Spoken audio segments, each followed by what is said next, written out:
Today we're talking about weird RV rules that you will see on the road across the United States. Some that you might already know about, some that you might be breaking and didn't even know they were a law.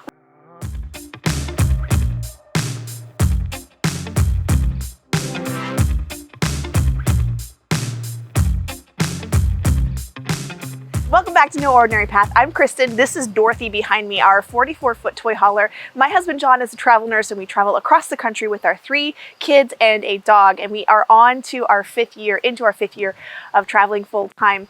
We have seen a lot of weird kind of like rules and things on the road, and we have been made aware of them on our channel in the comment section below. So today I thought it would be really fun to go over some of the things that we have learned about while we've been traveling.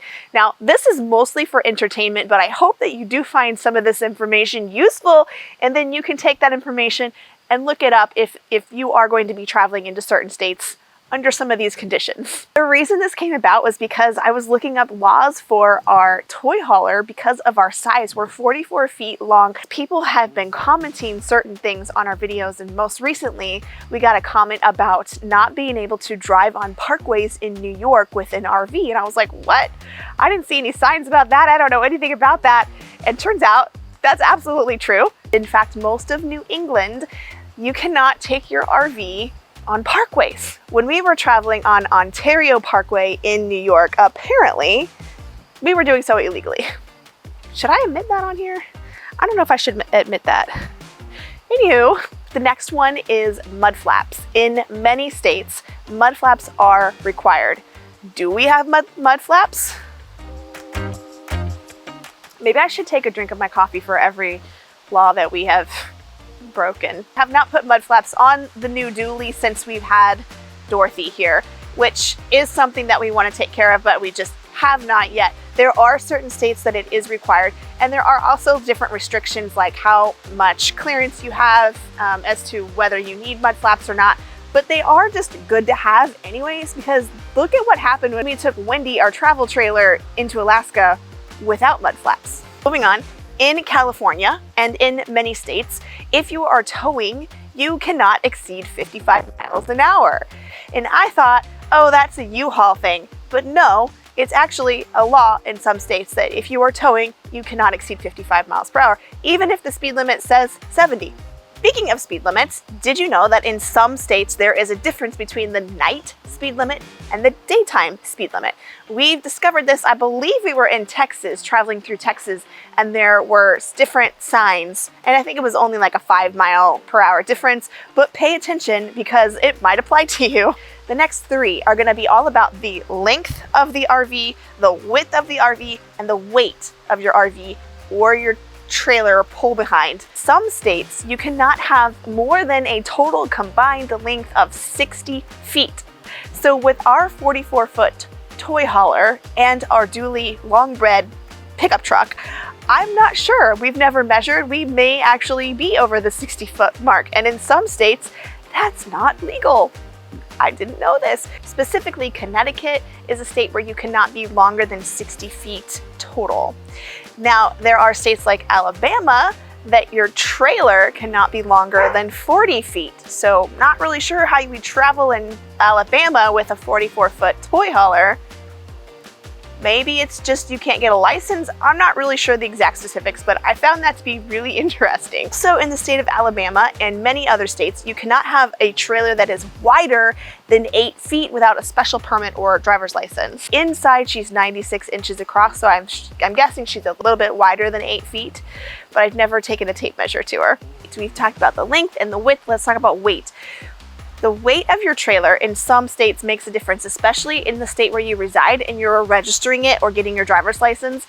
There are some states that if it is over 10,000 pounds, you will be required to get a CDL or a commercial driver's license. There are a lot of states where that number is 26,000, which is a lot easier to stay underneath, but watch out if you're in one of the states where the maximum is 10,000 for a regular driver's license. Overnight parking.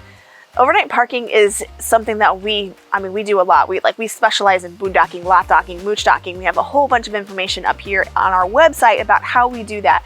But there are some states that simply don't allow overnight parking in their like interstate rest areas. We found this out the hard way while we were traveling through New York, and there was a 3-hour maximum stay at all of their rest areas. In California, if you are towing a vehicle, you must stay in the right-hand lane. Like, you can't get into the left-hand lane, supposedly by law. Most states will have laws or rules about having certain weight distribution hitches or trailer brakes on your car, but in Kentucky, you have to have your trailer brake must pass the test of being able to stop within 40 feet at 20 miles per hour. It's pretty specific. Clearly, if you're not registered there, it's probably not an issue. Doggos! I didn't know this. I've seen a lot of dogs in harnesses in the back of their cars, and I thought, oh, that's a neat little contraption, but I've never really considered getting one for Cinder. She's pretty big. She often sits at the foot of our kids, like behind the seat, like on the floorboards behind the driver's seat. And if we're in the Jeep, she usually rides in the back, and she's got her own little spot, like all set up with blankets and everything, and she's really super comfortable while we're traveling. There are a handful of states that require your dog to be restrained in your vehicle while you're in transit. And those states are basically all of the New England states. Now that could be with like restraints, or it could be in a crate, or it could be like a designated area. They can't just be like freely sitting in your car anywhere. Will this change anything for us? I don't know. Oh wait, GPS. Let's talk about GPS systems. There are a lot of states that are hands-free states where you cannot even be holding a cell phone in your hand, or you could get ticketed. When we were driving to Alaska through Canada, you could not have anything, your hands had to be completely free, which actually also included walkies. So even though John and I were communicating via walkie-talkie most of the way to Alaska, it was considered illegal. I did not know, but I don't regret it, because that was the main way that we were able to communicate back and forth while we had no cell phone coverage. Our phones stay on mounts inside our car, so I don't ever really have it in my hands. It's right there. But I use the GPS on my phone, and I was really surprised to learn that in some states you are not allowed to have your GPS on your windshield. It cannot be anywhere in the middle of your windshield, because it obscures your vision right there, and it's considered unsafe. So if you do have a GPS, it has to be mounted down low or in the corners of your window.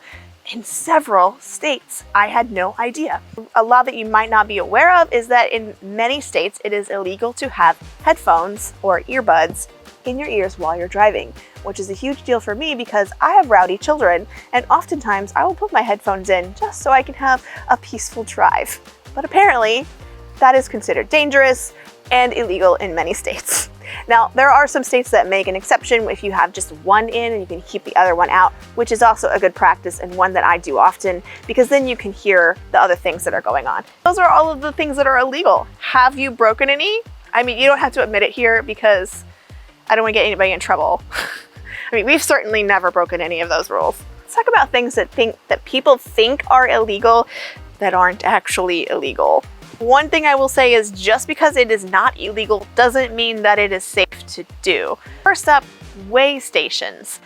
We got comments all the time when we were towing with our half ton. We were towing Wendy with our half ton, and yes, we were like pretty much maxed out in our weight. And people would often say in our comment section like, oh, you just wait. The next time you have to pull into a weigh station, why is anybody pulling into a weigh station? Like, that's not a thing. I have heard this threat and this common fear that you have to pull into a weigh station on the highway, and it's not true. Let's talk about two tows. You have a truck and you have two things that you're towing behind you, or some people like to call it triple towing. Illegal in many states, but there are several states that it is allowed. It's propane, driving with your propane on the road. I want to know, tell me in the comments if you do this. I will just come out and say, we drive with our propane on. Why? Because we like to have a refrigerator that is cold at our next destination. We never turn ours off unless we're going through a tunnel that requires us to turn it off, or on a ferry. We've never been on a ferry, but I've heard you can't have it on the ferries. It's made for that. There's safety mechanisms put in there so that you can have it on while you're driving. And that I was surprised is not a law in a lot of places. In fact, 24 states So like half of our country, it is not illegal to ride in the back of your travel trailer or fifth wheel while it is in motion. Is it safe? Absolutely not. Would we do it? No, we definitely would not. Have we done it? Once, when we were moving 1.5 miles from one boondocking site to another boondocking site. Yes, we let our kids ride inside because they thought it was super cool, and we weren't worried about it being unsafe. And that was in Arizona, where it is actually legal. Driving with a light on. Forever, I thought that driving with a light on in your vehicle is illegal. In fact, I tell my kids that all the time. If they turn a light on in the back seat, I'm like, turn it off. I don't want to get pulled over. Turns out it's actually not a law in any of the 50 states of the United States. And if an officer thought that it was distracting to other people, they can pull you over, but they won't give you a ticket because it's not illegal. Another old wives' tale is that you cannot drive barefoot. Now, my husband would say, why would you ever want to drive barefoot? And I would say, because I love flip-flops, and sometimes I kick my flip-flops off while driving. Also, if I'm ever wearing heels, which happens like once in a blue moon, I hate driving with heels on, and I will kick them off to drive. It's not illegal to drive barefoot anywhere in the United States. Finally, there is no federal height restriction for driving on the highways. And when I say federal, there's no blanket statement that says you can only be 13.6 in your height across the United States. In the east side of the country, 13.6 is a height restriction, and you have to have a special permit to go over that. And so RVs aren't going to come out at higher than 13.6 because you don't want to have a special permit in order to drive it down the road. But on the west side of the country, it's 14 feet, not 13.6. So I was surprised to find out that you can actually have a taller vehicle on the west side of the country versus the east side of the country. Ours is 13.4. I just thought it was fun and interesting to find out. Did any of them surprise you? Let me know in the comments if any of them surprised you. The ones that surprised me were the width restrictions and the length restrictions in certain states. And I think that surprised me the most because it affects us the most. I don't know that there's anyone that's going to be like, I don't think a police officer is going to be like, I think they're over length, I'm going to pull them over and check it out. But just knowing that it could, like if we were in an accident or something, that might come into play is good information to have. All right, that's all I have for today. Thank you so much for joining us. This weekend, we are taking you to southern New Hampshire on some adventures in the Jeep. Should be a good time. So join us and we'll see you